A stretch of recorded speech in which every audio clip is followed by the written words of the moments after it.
சொத்து கூட கிடையாது. நீங்க தான் ஏதாவது வழி பண்ணுங்க. என்ன வசந்த், அறிவில்லாம லூஸ் தரமா பேசாதீங்க. ராகினி, நீ பேசுறது நியாயமே இல்ல. இங்க இருக்கிற பிரச்சனையை எப்படி சால்வ் பண்றதுன்னு தெரியாம தவிச்சிட்டு இருக்கோம். இதுல உங்க பிரச்சனை இங்க கொட்டினா என்ன பண்ண முடியும்? அண்ணா, இங்க உங்க பொண்டாட்டி ஏன் பிரச்சனை ஓன் பிரச்சனைன்னு பேசுறாங்க. ராஜு அண்ணாவும் தான் ஏமாந்திருக்காரு, நாங்களும் தான் ஏமாந்திருக்கோம். இதுல இவ வந்து எங்களை மட்டும் பிரிச்சு பேசுவாளா? இது எங்க வீட்டு பிரச்சனை, நாங்க பேசிக்கிறோம், நீ வாய மூடு. மரியாதைங்கிறது இப்ப பிரச்சனை இல்ல. முதல்ல எங்க பிரச்சனைக்கு ஒரு வழியை சொல்லுங்க. என்ன பிரச்சனைக்கு வழி கேட்டா நான் என்ன பண்றது? இங்க என்ன பணம் கொட்டியா கிடக்குது? பணம் இல்லனா என்ன? அதான் இந்த வீடு இருக்குல்ல. என்ன இது?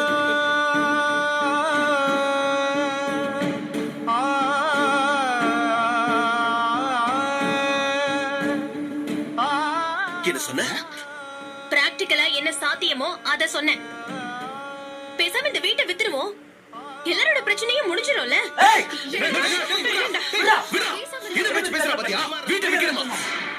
அதுல என்ன தப்பு?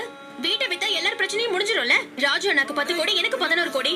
அதை அடைச்சிட்டு எல்லாரும் நிம்மதியா இருக்கலாம். இனிமே இந்த வீடு காயத்ரி கைக்கு போகுன்னு பயப்படவும் வேண்டாம். எல்லா சனியும் ஒழிஞ்சது, வீடும் போச்சுன்னு நிம்மதியா இருக்கலாம்.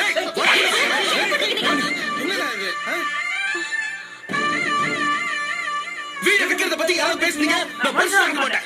என்னங்க தங்கச்சிங்கிற உரிமை? டேய் மாப்பிள்ளை மரியாதை எல்லாம் பேசுறேன். நீங்க பண்ண ஏமாளித்தனத்துக்கு நாங்க வீட்டை வைக்கணுமா? எவகிட்ட ஏமாந்துட்டு வந்து மாமனார் கிட்ட பணத்தை கேட்கறதுக்கு வெக்கமா இல்ல உனக்கு? நானும் குமாரும் சத்யாவும் உங்க வீட்டுக்கு வந்து பேசினப்ப என்ன பேச்சு பேசுனீங்க? இப்ப இந்த வீட்டை வைக்கணுமா? இது வெறும் வீடு இல்ல, கோயில். காந்தி வந்து தங்கிட்டு போன வீடு. அப்பாவுக்கும் எங்க குடும்பத்துக்கும் இதான் கோயில். என்னங்க இது? வீட்டை வைக்கணும்னு சொன்னதுக்கு இவ்வளவு கோவப்படுறீங்க?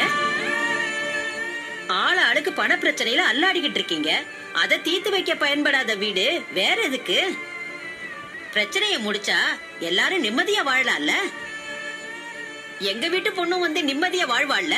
கையில வெண்ணைய வச்சுக்கிட்டு நெய்க்கு எதுக்கு அலையணும்? காந்தி வந்து போனதா எத்தனை நாளைக்கு தான் சொல்லிட்டு இருக்க முடியும்?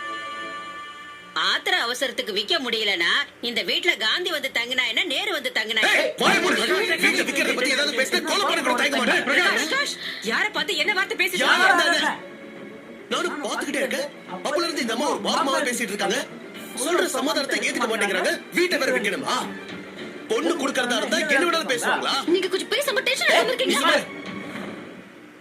யார் வேணாலும் என்ன வேணாலும் பேசுறதுக்கு இது ஒரு சத்தம் இல்ல. எங்க அப்பாவோட கௌரவம். இத விக்கிறத பத்தி யாராவது பேசினா நடக்கிறதே வேற. இதுதான் பொண்ணு கொடுக்கறவங்களுக்கு நீங்க கொடுக்கற மரியாதையா? ஒரு நல்லதுக்கு யோசனை சொல்ல வந்தா இவ்வளவு கேவலப்படுத்தி பேசுறீங்க. இடி ஒரு வார்த்தை பேசுனீங்க, போக வெளிய. டேய் பிரகாஷ், அவங்க சம்மதியா மண்ணாத. இந்த வீட்டை விக்கிறத பத்தி பேச யாருக்கு இடம் இல்ல. வெளிய போயிட்டே இருக்கலாம்.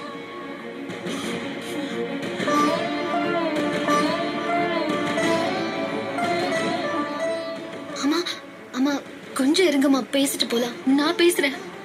கிடைச்ச மரியாதையே போதும். வயச கூட பார்க்காம என்ன பேசிட்டாருல. இந்த வீட்ல நிக்க மாட்டேன், இந்த வீட்ல கால் எடுத்து வைக்க மாட்டேன். கொஞ்சம் பொறுமையா இருங்க, நான் சொல்றது கேளுங்க. தயவு செஞ்சு என்ன வற்புறுத்தாதீங்க. நான் வரக்கூடாத இடத்துக்கு வந்துட்டேன். கேட்க கூடாத பேச்செல்லாம் கேட்டுட்டேன்.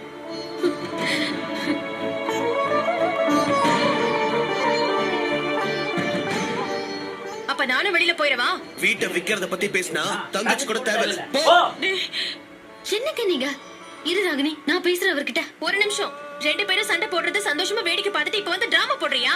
யாரும் எனக்காக ஒண்ணும் பேச வேண்டாம், நீங்க வாங்க போலாம். ராகினி, வசந்த், ராகினி, ராகினி, நான் சொல்றத கொஞ்சம் கேளுமா? யாரும் எனக்காக பேச வேண்டாம்னு சொன்னேன், வாங்க.